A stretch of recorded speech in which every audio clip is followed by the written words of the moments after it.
प्रारंभ करते हैं शिव गीता का 18वां अध्याय। अथ शिव गीता अष्टदशो अध्यायः। श्रीराम उवाच देवदेव महादेव सृष्टिसंहारकारक करुणाक्रियतां नाथ वद मे मुक्ति साधनम। श्री रामचंद्र जी बोले, हे देवदेव, हे सृष्टि संहार करता, हे नाथ, कृपया करके मुझसे मुक्ति के साधन कहिए। श्री रामचंद्र जी शिव भगवान से मुक्ति का साधन पूछने लगे कि आपने ब्रह्म, ईश्वर, माया, शरीर रचना आदि सबका वर्णन तो कर दिया तथा आपकी पूजा उपासना आदि की विधि भी बता दी, किंतु अब कृपा करके यह बताने की कृपा करें कि मुक्ति के मुख्य साधन क्या हैं, जिनके करने से मनुष्य इस संसार से मुक्त हो जाता है। आइए देखते हैं श्री रामचंद्र जी के इस प्रश्न के जवाब में शिव भगवान ने आगे क्या कहा। श्री शिव उवाच शृणु राम महाप्राज्ञ एकाग्रकृतमानसः तथेदं कथयिष्यामि महानंदकरं परम। श्री शिव भगवान बोले, हे बुद्धिमान रामचंद्र, अपने मन को एकाग्र करके सुनो। यह महा आनंददायक वार्ता मैं तुम्हारे प्रति वर्णन करता हूँ। भगवान शिव कहते हैं कि मुक्ति का एकमात्र साधन ज्ञान है। यह ज्ञान है उस पर ब्रह्म परमात्मा का ज्ञान, जिसे जानकर मनुष्य मुक्त हो जाता है। ब्रह्म का ही सगुण रूप ईश्वर है। वह कैसा है, उसका स्वरूप कैसा है, वह किस अवस्था में सृष्टि में विद्यमान रहता है, वह सृष्टि रचना किस प्रकार करता है, उसे जानने की विधि क्या है, वह सूक्ष्म से भी सूक्ष्म है जो मन, बुद्धि व इंद्रियों से नहीं जाना जा सकता, तो फिर उसे कैसे जाना जाए आदि। इन सब बातों का पूर्ण वर्णन मैं कर रहा हूँ। तुम इसे ध्यान पूर्वक एकाग्रचित होकर सुनो। वेदों, उपनिषदों, पुराणों तथा वेदांत में जैसा उसका वर्णन किया है, उसी का सार मैं तुम्हें कहता हूँ। सर्वज्ञं सर्वमाश्रित्य सर्वेशं सर्वलक्षणं भाव भाव विनिर्मुक्त मुदयास्त विवर्जितम्। उस सर्वज्ञ, सर्वस्वरूप, सर्वेश का आश्रय करके सर्व लक्षण युक्त है, जो भाव और अभाव से मुक्त तथा उदय और अस्त से वर्जित है। भगवान शिव यहाँ सृष्टि के मूल स्वरूप ब्रह्म का वर्णन करते हुए कहते हैं कि वह ब्रह्म एक ऐसी विराट ऊर्जा है जो अव्यक्त एवं निर्गुण अवस्था में स्थित है। वही सबको जानने वाला है, किंतु उसे कोई नहीं जानता। सृष्टि में सभी रूप उसी के हैं तथा वही सर्वरूप है। वही सबका ईश्वर है तथा वही सभी लक्षणों वाला है। वह भाव और अभाव से मुक्त है। वह है ऐसा भी नहीं कहा जा सकता, क्योंकि वह कोई वस्तु अथवा व्यक्ति जैसा नहीं है जिसके विषय में कहा जाए कि वह है, तथा यह भी नहीं कहा जा सकता कि वह नहीं है। यदि नहीं होता तो उससे सृष्टि रचना किस प्रकार होती। उसे शून्य और अशून्य भी नहीं कहा जा सकता। वह उदय अस्त से भी वर्जित है। न उसका किसी से उदय हुआ है, क्योंकि उससे पूर्व कुछ था ही नहीं। वही एकमात्र था और उसका कभी अस्त भी नहीं होता। वही ब्रह्म सृष्टि का कारण है। स्वभावेनोदितं शांत यन्नो पश्यति नाव्ययम् निरालंबं परम सूक्ष्मं सर्वाधारं परात्परम्। स्वभाव से ही प्रकाश स्वरूप शांत स्वरूप है, जिस अव्यय को कोई देखने को समर्थ नहीं, आलंब रहित, परम सूक्ष्म, सबके आधारभूत, परे से भी परे है। वह परम तत्व स्व प्रकाश है। उसे किसी दूसरे प्रकाश की आवश्यकता नहीं है। वही सबको प्रकाशित करने वाला है। वह शांत स्वरूप है, जिसमें कोई गति व हलचल नहीं है। वही केंद्र है और वही धुरी है, जिसके सहारे यह सृष्टि चक्र भ्रमण कर रहा है। वही अविनाशी है, सूक्ष्म से भी अति सूक्ष्म है, जिसे देखने में कोई भी समर्थ नहीं है। वह आलंब रहित है, उसे किसी आलंबन की आवश्यकता नहीं है, तथा वही सबका आधार है, जिसके आधार पर यह सृष्टि स्थित है। वह सबसे परे है, उससे परे कोई नहीं है। वही सबका कारण है और उसका कारण कोई नहीं है। नो ध्यानम ध्येय संपन्ना न लक्ष्य न च भावना न बद्धकरणं नैव नाभ्यासाचालनेन च। वह ध्यान ध्येय संपन्न नहीं है, न लक्ष्य है, न भावना, न अबद्धकरण, न अभ्यास के चलायमान करने से। वह ब्रह्म तत्व अति विलक्षण है, जिसकी कल्पना भी नहीं की जा सकती। वह न ध्यान में आता है, न वह ध्येय स्वरूप है जिसका ध्यान किया जाए। वह कोई लक्ष्य नहीं है जहाँ पहुँचा जाए, न उसकी भावना ही की जा सकती है। वह न किसी से बंधा है, न अभ्यास से चलायमान होकर हमारे निकट ही आता है। न एडा पिंगला चैव सुषुम्ना नागमागमौ अनाहतेन कंठे च नैव नादे च बिंदुके। न इडा, न पिंगला, न सुषुम्ना नाड़ी द्वारा उसका आना जाना, न अनाहत, न कंठ में, न नाद में, न बिंदु में। वह ब्रह्म न तो इड़ा, पिंगला व सुषुम्ना नाड़ियों में है, न उसमें उसका आना जाना होता है, न वह अनाहत चक्र व कंठ में है, नाद व बिंदु से भी परे है। साधक इनमें उस ब्रह्म को जानना चाहते हैं, किंतु वह किसी भी स्थान में नहीं है, इन सबसे परे है। हृदयेनैव शीर्षं च चक्षुरुन्मीलनेन च ललाटेनैव नासाग्रे प्रवेशे निर्गमेन च। न हृदय, न सिर, न नेत्रों के बंद करने में, न ललाट मध्य में, न नासा के अग्रभाग में, न प्रवेश होने में, न निकलने में। वह ब्रह्म इन किसी भी स्थान में नहीं है, न हृदय में है, न सिर में है, न नेत्रों में है, न नेत्र बंद करने से दिखाई देता है, न भ्रिकुटी में, न आज्ञा चक्र में, न नासिका के अग्रभाग में है जहाँ ध्यान करने से वह दिखाई दे। प्राणायाम द्वारा वायु को खींचने व निकालने से भी वह प्राप्त नहीं होता, क्योंकि वह इनमें से किसी स्थान पर नहीं है। न बिंदु मालिनी हंसो नाकाशो नैव तारका न निरोधो न च ज्ञानम मुद्रायां नैव च आसने। न बिंदु मालिनी, न हंस, न आकाश, न तारे, न निरोध, न ज्ञान, न मुद्रा, न आसन। उस ब्रह्म को इन स्थानों पर भी स्थित नहीं माना जाता। वह चित्त वृत्ति, निरोध, ज्ञान, मुद्रा, आसन में भी स्थित नहीं है कि इनके करने से वह मिल जाए। रेचके पूरके नैव कुंभके न च संपुटे न चिंता न च शून्यं च न स्थानं न च कल्पना। न रेचक, न पूरक, न कुंभक, न संपुट, न चिंता, न शून्य, न स्थान, न कल्पना। साधक उस ब्रह्म को पाने के लिए प्राणायाम में रेचक, पूरक व कुंभक करते हैं, किंतु वह उसमें नहीं है। न वह संपुट में है, न चिंता से मिलता है, न तो वह शून्य में है, न किसी स्थान में है जहाँ उसे ढूंढा जाए। वह मन की कल्पना में भी नहीं आता।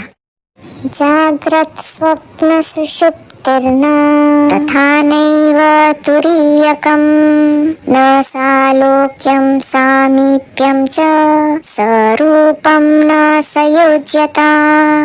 न जागृत, न स्वप्न, न सुषुप्ति, न तुर्य, न सालोक्य, न सामीप्य, न सारूप्य, न सायुज्य। चित्त की चार अवस्थाएं हैं, जागृत, स्वप्न, सुषुप्ति एवं तुर्य।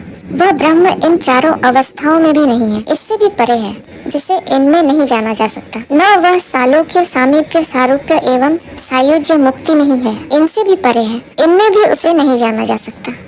न बिंदु भेद ग्रथितै न साग्रं न निरीक्षणं न ज्योतिश्च शिखातेन न किंचित प्राणधारणे।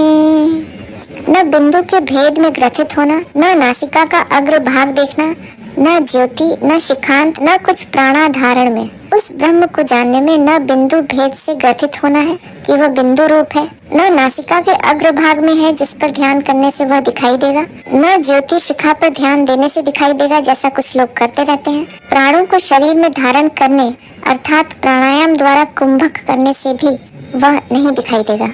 न ऊर्ध्वं नादिमध्ये च नादिमध्यावसानकं नातिदूरं न चासन्नं प्रत्यक्षं च परोक्षकं।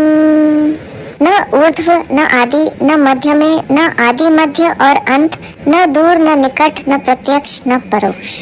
उस पर ब्रह्म के लिए ऐसा भी नहीं कहा जा सकता कि वह ऊपर किसी सातवें आसमान में है, न उसका कोई आदि है जिससे वह उत्पन्न हुआ है तथा उसके पूर्व भी कुछ था। उसे मध्य में है ऐसा भी नहीं कहा जा सकता तथा यह भी नहीं कहा जा सकता कि उसका भी अंत हो जाएगा। वह आदि मध्य और अंत से परे है। वह न तो दूर है क्योंकि वह सबके हृदय में स्थित है, न निकट ही है कि उसे जब चाहे देख ले।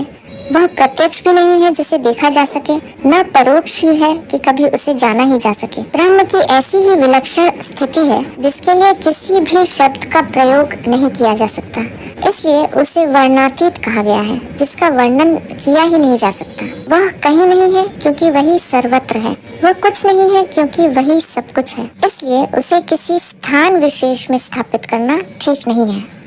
न ह्रस्वं न दीर्घं च न लुप्तं नैव चाक्षरं न त्रिकोणं चतुष्कोणं न दीर्घं न च वर्तुलं ह्रस्व दीर्घ विहीनं च सुषुम्ना नैव बुध्यते।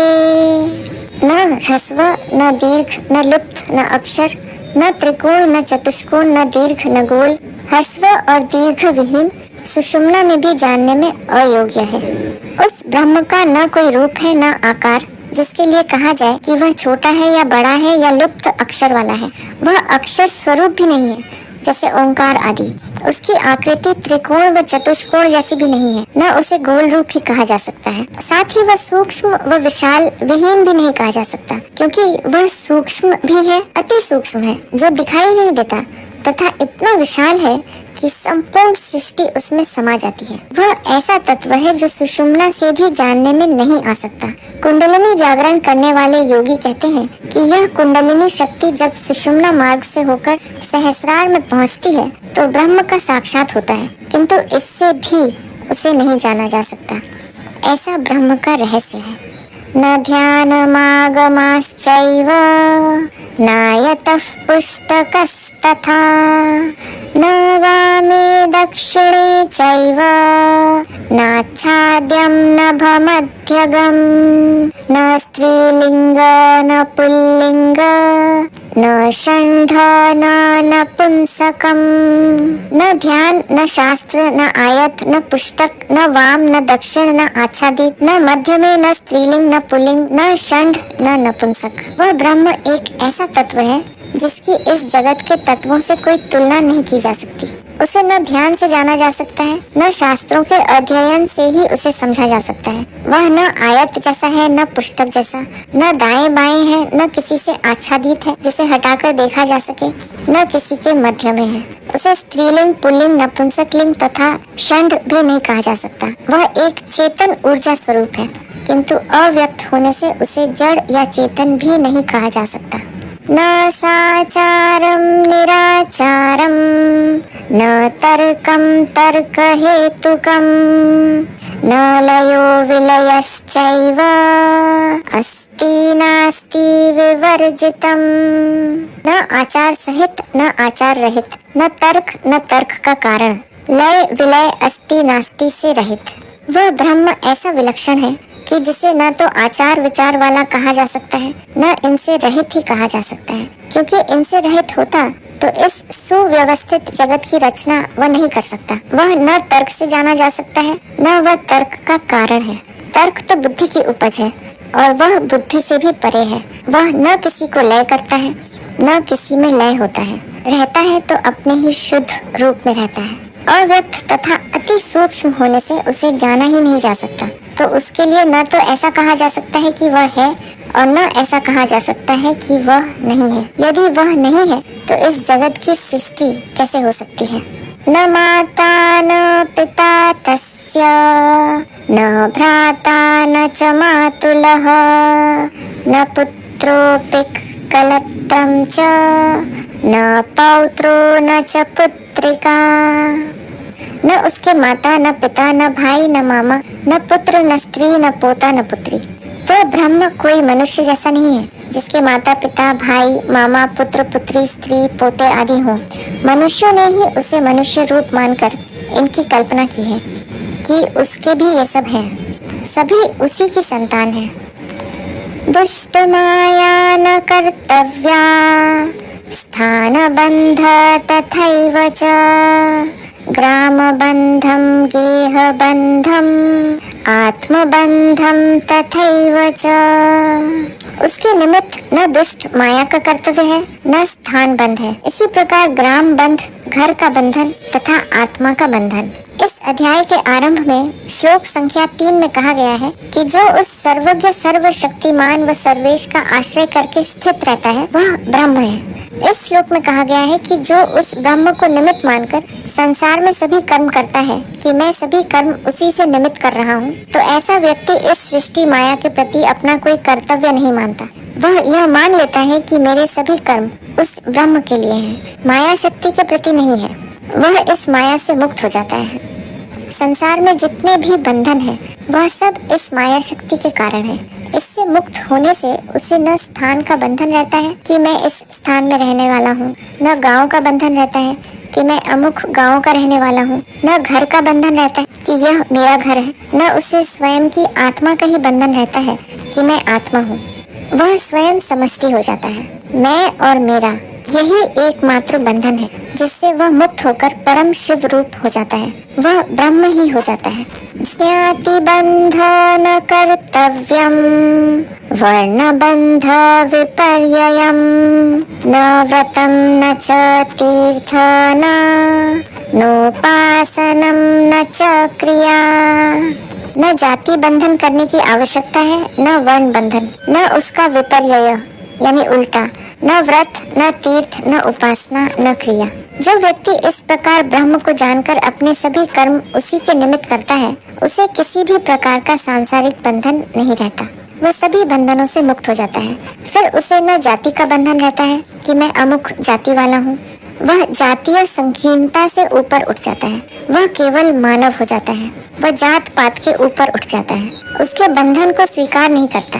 न उसे वर्ण का बंधन रहता है कि मैं ब्राह्मण हूँ या क्षत्रिय हूँ या वैश्य हूँ या शूद्र हूँ। वर्णों का बंधन भी आत्मज्ञान के अभाव में ही होता है। न इसका उल्टा करने की आवश्यकता है कि मैं किसी जाति व वर्ण के बंधन को नहीं मानता। यह भी अहंकार की ही घोषणा है। जहाँ अपने को किसी जाति या वर्ण का मानकर उसे बंधा रहना अहंकार है। वह इन दोनों प्रकार के बंधनों से मुक्त हो जाता है। जो अपने को ब्रह्म स्वरूप ही मान लेता है, फिर उसके लिए व्रत करना, उपवास करना, तीर्थ यात्रा करना अथवा अन्य किसी प्रकार की धार्मिक क्रिया अर्थात अनुष्ठान आदि करने की कोई आवश्यकता ही नहीं रहती। ये सब उस ब्रह्म प्राप्ति के साधन है। किंतु जब साध्य की प्राप्ति हो गई तो फिर इनकी कोई आवश्यकता ही नहीं रहती। ब्रह्म प्राप्ति के पूर्व ये भी बंधन है, किंतु उसके बाद ये बंधन नहीं रहते हैं। वह करे या न करे इससे कोई अंतर नहीं पड़ता। नानुमानेन कर्तव्यं क्षेत्रबन्ध च सेवया न शीतं न च उष्णं च न किंचित प्राणधारणा। न अनुमान के करने की आवश्यकता है, न क्षेत्र बंध, न सेवा, न शीत, न उष्ण, न कुछ प्राण धारणा। जो अपने समस्त कर्मों को ईश्वर के कर्म समझकर करता है, उसको किसी प्रकार का अनुमान करने की आवश्यकता नहीं रहती कि क्या होगा, कब होगा, होगा या नहीं होगा आदि। वह पूर्ण श्रद्धा रखकर करता है। ऐसे व्यक्ति को क्षेत्र का बंधन भी नहीं होता कि काशी में शरीर त्याग करे, तीर्थ स्थान में शरीर त्याग करे अथवा उत्तरायण में शरीर त्याग करे तभी मुक्त होगा। ऐसा बंधन ज्ञानी के लिए नहीं होता। वह जहाँ कहीं भी है वहाँ मुक्त ही है। ऐसे मुक्त मनुष्य के लिए सेवा करना भी कोई कर्तव्य नहीं है। वह बंधन नहीं है कि सेवा करने से मुक्ति मिलेगी। ऐसे मुक्त व्यक्ति के लिए शीत उष्ण भी बंधन नहीं है। वह सब कुछ सहन कर लेता है। साथ ही प्राण धारण भी आवश्यक नहीं है। प्राण रहे अथवा जाए इसकी भी चिंता से मुक्त हो जाता है। अज्ञानी इस सब से बंधा रहता है। सभी प्रकार के बंधनों का एक कारण मैं और मेरा भाव है। जिसने ब्रह्म को ही सब कुछ मान लिया है, उसका यह मैं और मेरापन छूट जाता है। वही मुक्त है। उसका कोई बंधन नहीं है। यो विपक्ष विनिर्मुक्तम हेतु दृष्टां तवर्जितम स बाह्याभ्यन्तरे चैव एकाकारं परात्परम। जो अनेक पक्षों से रहित हेतु और दृष्टांत से वर्जित बाह्य अंतर एकाकार परे से भी श्रेष्ठ है। वह ब्रह्म सभी प्रकार के पक्षों से रहित है। वह न किसी का पक्षपाती है, न किसी के विपक्ष में है। उसका न कोई हेतु है, न उसके लिए कोई दृष्टांत ही है। उसमें बाहर व भीतर का कोई भेद नहीं है। ये सब बाद में उत्पन्न हुए हैं। उसमें सभी एकाकार रहते हैं, जिससे उसमें भेद नहीं किया जा सकता। वह परे से भी परे है, वही संपूर्ण जगत की आत्मा है। परात् परतरो देवो विश्वमात्मा सदाशिवः सूर्यानंत सहस्राभ चंद्रानंत निभाननः गणेशानंत लावण्यो विष्णवनन्ताभिमर्दनः दावाग्नयन्त ज्वलितो रुद्रानन्तोग्ररूपवान्। जो परे से भी परे तथा उससे भी परे का देव और विश्व की आत्मा सदाशिव है, जो अनंत सूर्य के समान प्रकाशमान, जो अनंत चंद्रमा के समान कांतिमान, अनंत गणेश समान लावण्यमान, अनंत विष्णु के समान दैत्यों के मारने वाले, अनंत दावाग्नि के समान जाज्वल्यमान, अनंत रूप रुद्र के समान उग्र रूप धारी। संसार में जो कुछ भी है, जैसा कुछ भी है, वह सब उस परत पर ब्रह्म के ही कारण है। वही तत्व सबसे तेजोमय है, जिसके तेज का प्रकट रूप ही यह जगत है।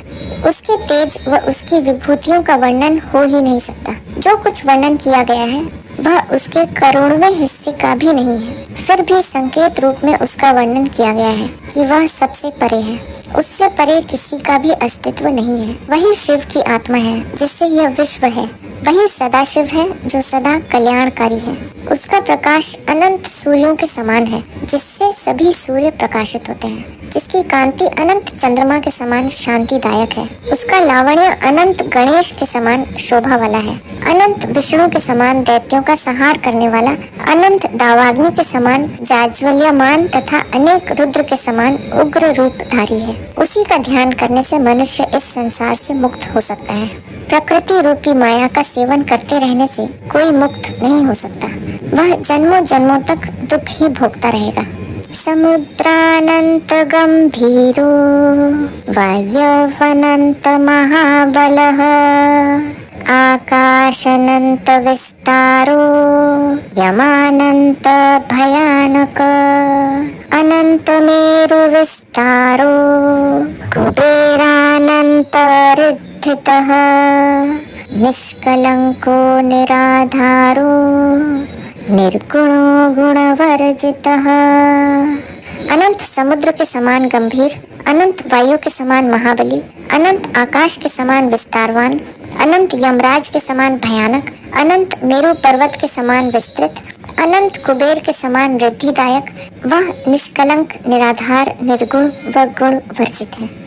इस जगत में जितनी भी शक्तियां हैं, उन सबका मूल वह ब्रह्म है, जिससे ये सभी शक्तियां प्रकट हुई हैं। अन्य धर्मों ने यह सारा कार्य ईश्वर कर रहा है ऐसा माना है, किंतु भारत ने ब्रह्म को उसका भी पूर्व रूप कहा है। ईश्वर भी उसी का सगुण रूप है। उस ब्रह्म की शक्ति ही अभिव्यक्त होकर सृष्टि का रूप लेती है। अतः वह महान से भी महान है। उसकी महानता ऐसी है कि वह अनंत समुद्र के समान गंभीर, अनंत वायु के समान बलशाली, अनंत आकाश के समान विस्तार वाला है। यह समस्त ब्रह्मांड उसी का विस्तार है। साथ ही अनंत यमराज के समान भयानक भी है। जो उसका सदुपयोग करता है उसके लिए वह वरदानकारी है, तथा उसके नियमों के विपरीत कार्य करने वालों के लिए वह भयंकर व विनाशकारी सिद्ध होता है। उसका विस्तार अनंत सुमेरु पर्वत के समान है। वह एक ही स्थान पर स्थित नहीं है कि किसी स्वर्ग के सिंहासन पर बैठकर सृष्टि का शासन चलाता हो, बल्कि वह कण कण में व्याप्त रहता है। सृष्टि में जितनी रिद्धियां हैं वे सब उसी के कारण हैं। यह रिद्धियां कुबेर के खजाने से भी अनंत गुणी है, जो वह सृष्टि को लुटा रहा है। वह निष्कलंक है, उसमें कोई दोष नहीं है, न उसमें पक्षपात है, न भाई भतीजावाद है। वह अपने पराये में भेद ही नहीं करता, न राग, न द्वेष, न हित, न अहित, सबके साथ समान व्यवहार करने वाला है। वह निराधार है, उसे किसी के सहारे की आवश्यकता नहीं है, वही सबका आधार है। वह निर्गुण है, सभी गुण प्रकृति के हैं, जिससे उसका कोई संबंध नहीं है। न कामो न च क्रोधश्च पैशून्यम न च दम्भिता न माया न च लोभश्च न मोह शोक एव च। न काम, न क्रोध, न पिशुनता, न पाखंडता, न माया, न मोह, न लोभ, न शोक। वह ब्रह्म न तो कामना से प्राप्त होता है, न क्रोध से, न निंदा से, न पाखंड से, न माया से प्राप्त होता है। न वह मोह, लोभ तथा शोक करने से ही प्राप्त होता है। ईश्वर प्राप्ति के लिए इन सब का त्याग कर देना चाहिए। ये सभी दोष मन के हैं, ब्रह्म में नहीं है। अप्रग्राह्यश्च लोभश्च त्यजेत् सर्वं शनैः शनैः न च साधन सिद्धिं च औषधि फलमेव च। लोभ के द्वारा भी वो प्राप्त नहीं होता। इन सबको शनै शनै त्याग देना चाहिए। न वह किसी साधना की सिद्धि औषधि फल से ही प्राप्त होता है। जो लोभी है उसका चित्त कभी शांत नहीं रहता, इसलिए उसे भी परमात्मा प्राप्त नहीं होता। परमात्मा की प्राप्ति शांत चित्त में ही होती है। जो किसी साधन की सिद्धि के लिए प्रयत्न कर रहा है, उसे चाहे सिद्धि मिल जाए, किंतु वह परमात्मा प्राप्ति में बाधा बन जाती है। वह किसी औषधि के सेवन करने से भी प्राप्त नहीं होता। न कोई ऐसा फल है जिसके खाने से ही मिलता है। रसं रसायनं चैव धातुवादं तथैव च अंजनं खंगसिद्धिश्च पातालं न च खेचरम् सिद्धं रसं तथा मूलं न ग्राह्यं च कदाचन तृणवत्यज्यतां सर्वं यदि प्राप्तम् उपार्जितम्। रस, रसायन, धातुवाद, अंजन से खंग सिद्धि, पाताल तथा आकाश गमन सिद्धि, रस तथा मूल, इनमें किसी प्रकार मन नहीं लगाना चाहिए। इन सब प्रकार की सिद्धियों को तृण के समान त्याग देना चाहिए, चाहे स्वयं प्राप्त हुई हो। ध्यान साधना में जब मन केंद्रित होता है तो उसकी शक्ति कई गुना बढ़ जाती है, जिससे मनुष्य में अति इंद्रिय ज्ञान होने लगता है तथा कई प्रकार की मन की सिद्धियां प्राप्त हो जाती हैं। इसी प्रकार कई प्रकार के रस व रसायन हैं, कई प्रकार के धातुओं के प्रयोग से भी सिद्धियां आती हैं। इनसे आकाश व पाताल गमन की सिद्धियां भी आ जाती हैं, किंतु ये सभी सिद्धियां ईश्वर प्राप्ति व मुक्ति में बाधक ही हैं। मुक्ति की इच्छा करने वाले को इन सिद्धियों का प्रयोग नहीं करना चाहिए, चाहे वह साधना काल में स्वयं ही प्राप्त हुई हो। महासिद्ध्यष्टकं चैव अणिमादिगुणाष्टकं तृणवत्यज्यते सर्वं संयोगान्मुच्यते ध्रुवम्। आठों महासिद्धि और अणिमादिक सिद्धियां, इनके संयोग को तृणवत त्यागने से मुक्त हो जाता है, इसमें कोई संदेह नहीं है। ये सिद्धियां चाहे महासिद्धियां हों अथवा अणिमा, गरिमा, लघुमा आदि हों, जो किस भी कारण से यदि प्राप्त हो जाए तो उनका उपयोग न करके अपने चित्त को स्थिर रखकर मुक्ति के लिए ही प्रयत्नशील रहना चाहिए। मुक्ति की इच्छा वाले को सभी प्रकार की कामना से मुक्त रहना चाहिए। कामना मात्र ही बंधन है। कृतं कर्म परित्यज्य सततं जनवर्जितं शून्यमयो भूत्वा न किंचिदपि चिंतयेत्। किए हुए कर्मों का त्याग करना, सदा संग रहित रहना, इस प्रकार शून्य और अशून्य होकर कुछ भी न विचारे। ब्रह्म अनुभूति की एक ही विधि है कि जीवन में जो भी कर्म किए हैं उनकी स्मृति को मन से निकाल देना तथा अन्य व्यक्तियों के संग का त्याग कर तथा उनके प्रति आसक्ति, ममता, मोह आदि का त्याग कर एकांत में स्थित होकर किसी भी प्रकार का विचार मन में न लाकर शांत व निश्चेष्ट होकर बैठना है। इस स्थिति में एक शून्यता आती है। इस शून्य की अवस्था में ही आत्मा की अनुभूति होती है। इस शून्य अवस्था में ही अशून्य रहता है, यानी पूर्ण जागरूकता की आवश्यकता है, अन्यथा ज्ञान नहीं हो सकता। शून्य होते ही वह निद्रा में चला जाएगा, अतः पूर्ण जागरूकता आवश्यक है। चित्त की शून्य व पूर्ण जागृत अवस्था में जो ज्ञान होता है वही आत्मज्ञान है।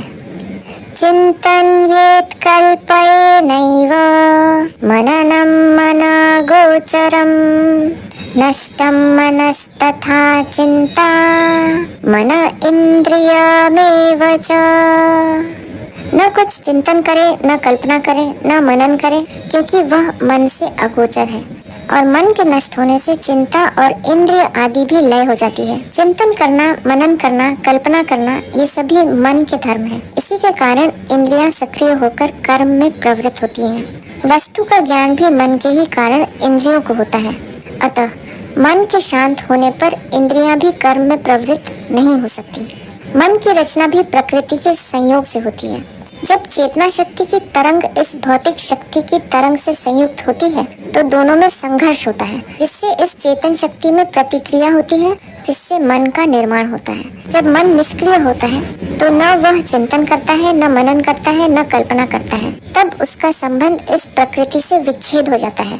उसी समय उसे उस चैतन्य स्वरूप आत्मा का अनुभव होता है कि मैं इस जड़ प्रकृति से सर्वथा भिन्न शुद्ध चैतन्य स्वरूप हूँ। यही आत्म अनुभव है जिसके ज्ञान से मनुष्य मुक्त हो जाता है। यहाँ यह स्मरण रखना चाहिए कि सृष्टि में नष्ट कुछ भी नहीं होता, सभी का एक दूसरे में लय होता है। जो वस्तु जिससे निर्मित है उसका उसी में लय हो जाता है। इसे नष्ट होना नहीं कहा जाता। पानी का रूपांतर वाष्प में होता है, वह वाष्प पुनः पानी में रूपांतरित हो जाती है। नष्ट कुछ भी नहीं होता। इसी प्रकार यह संपूर्ण दृश्य जगत नष्ट न होकर उसके मूल तत्व में विलीन हो जाता है, जो सूक्ष्म है। इसी सूक्ष्म से फिर स्थूल की रचना होती है। शून्य से किसी का निर्माण नहीं हो सकता। ठीक इसी प्रकार जब यह व्यक्ति शांत मन हो जाता है तो इसकी शरीर संबंधी सभी क्रियाएं बंद हो जाती हैं। तो यह व्यष्टि मन समष्टि मन में लय हो जाता है। स्थूल इंद्रियां मन में विलीन हो जाती हैं तथा व्यष्टि बुद्धि समष्टि बुद्धि में लीन हो जाती है। व्यष्टि चित्त समष्टि चित्त में विलीन हो जाता है और उस समय साधक को ईश्वर अनुभूति होती है। इसकी भी उपेक्षा करने पर वह समष्टि मन बुद्धि व चित्त उस पर ब्रह्म में लय हो जाता है। यही जीव की परम गति है। जहाँ से आरंभ हुआ था वहीं पुनः पहुँच जाता है। इसी को निर्वाण, कैवल्य, मोक्ष आदि कहा जाता है। निर्वाण का अर्थ है दीपक का बुझ जाना, उसका पृथक अस्तित्व समाप्त हो जाना, उसकी ज्योति का उस परम ज्योति में मिल जाना। साधना का यही लक्ष्य है। सर्व चिंतां परित्यज्य अचिंत्यं चित्तमाश्रयेत् बहुनात्र किमुक्तेन हृदि चिंतां निवेशयेत्। संपूर्ण चिंता का त्याग करके चित्त को अचिंता के आश्रय करें, हृदय में विचार प्रवेश करके। चिंतन नकारात्मक एवं सकारात्मक दोनों प्रकार का हो सकता है। यह सब चिंतन मन के कारण होता है। गलत चिंतन से दुख होता है तथा सही चिंतन से सुख मिलता है, किंतु ये दोनों ही आत्मज्ञान में सहायक नहीं होते, क्योंकि इनका कारण मन है और आत्मा को मन में चिंतन से प्राप्त नहीं किया जा सकता। अतः चिंता, चिंतन, मनन आदि सबका त्याग करके अपने चित्त को अचिंता में स्थित करें कि जिसमें कोई तरंग उठे ही नहीं। जिस प्रकार वायु रहित स्थान में दीपक की लौ शांत रहती है, उसी प्रकार चित्त को एकमात्र आत्मा में स्थिर करें, उसका भी चिंतन न करें। क्या होता है और क्या नहीं होता है उसे मात्र देखते रहें। यदि उस अवस्था में कई प्रकार के दृश्य दिखाई दें तो उनकी भी उपेक्षा करें। मन की सभी क्रियाएं प्रकृति के कारण ही होती हैं। जब मन की सभी क्रियाएं रुक जाती हैं तो जो शेष रह जाता है वही चैतन्य आत्मा है, उसका अनुभव हो जाता है। अनवस्थां ततः कृत्वा न किंचिदपि चिन्तयेत् अनित्य कर्म संत्यागी नित्यानुष्ठानतोऽपि वा सर्वभूतान्तरावास मनोबुद्धि मोहिनी ब्रह्मैव निखिलं कर्म किं त्याज्यं विषयादिकम्। तब उसे अन अवस्था कर फिर कुछ भी न विचारे। अनित्य कर्म का त्यागने वाला अथवा नित्य अनुष्ठान में तत्पर संपूर्ण प्राणियों के अंत में निवास करने वाला, वाणी, मन और बुद्धि से मोहने वाले ये सब कर्म ब्रह्म स्वरूप ही हैं। फिर विषय आदि में कौन सी वस्तु त्यागने योग्य है? मनुष्य अज्ञान में ही पैदा होता है, अज्ञान में ही जीवन यापन करता है, वह अज्ञान में ही मर जाता है। इसी अज्ञान के कारण उसे बार बार जन्म मृत्यु के चक्र से गुजरना पड़ता है। इससे मुक्ति का एक ही उपाय है और वह है सत्य का ज्ञान। इसी अज्ञान से वह अनित्य वस्तुओं के भोग में ही लिप्त रहता है, वह उसी को जीवन समझ लेता है। किंतु जब उसे सत्य का ज्ञान हो जाता है तो वह अनित्य के भोग में आनंद न मानकर परम आनंद में स्थित हो जाता है। मनुष्य अपनी रजोगुणी प्रकृति के कारण क्रिया तो करता है, सोचता है, विचारता है, वह चिंतन मनन भी करता है, किंतु इनमें उसका मन भोगों की ही चाह करता है। वह यह नहीं जानता कि ये मन, बुद्धि, शरीर आदि सभी उपकरण हैं, जिनका वह उपयोग मात्र कर रहा है। वह इसे नहीं जानता कि इन सब का कारण तत्व क्या है, जिनसे ये उपकरण कार्य कर रहे हैं। उसे जान लेना ही सत्य ज्ञान है, वही ब्रह्म ज्ञान है, जिसे जानकर मनुष्य इस अनित्य का त्याग कर सदा के लिए मुक्त हो जाता है और जीवन का ध्येय इसी से प्राप्त होता है। शिव भगवान कहते हैं कि इस ब्रह्म के ज्ञान के लिए मन, बुद्धि, इंद्रियों आदि को उसमें लय करके कुछ भी न विचारे। इस प्रकार ब्रह्म ज्ञान से वह जान लेता है कि वही ब्रह्म सृष्टि में सब कुछ है, उससे भिन्न कुछ भी नहीं है। फिर किसका त्याग किया जाए, वो किसको ग्रहण किया जाए? यह त्याग और ग्रहण की वास्तविकता को जानकर अपने कर्तव्य कर्मों को ही करता रहता है। त्याग और ग्रहण दोनों मन की उपज है और इसके पीछे अहंकार है। जब मन व अहंकार उस ब्रह्म में विलीन हो जाता है तो एक ही शेष रह जाता है। फिर ग्रहण और त्याग का कोई अर्थ नहीं रह जाता, वह इस चिंता से मुक्त हो जाता है। शिव भगवान का मुक्ति का यही परम उपदेश है जो उन्होंने श्री रामचंद्र जी को दिया। अथ शिव गीता संपूर्णम। और यहाँ शिव गीता संपूर्ण होती है। उम्मीद है कि आपको हमारी इस छोटी सी चेष्टा से लाभ हुआ है।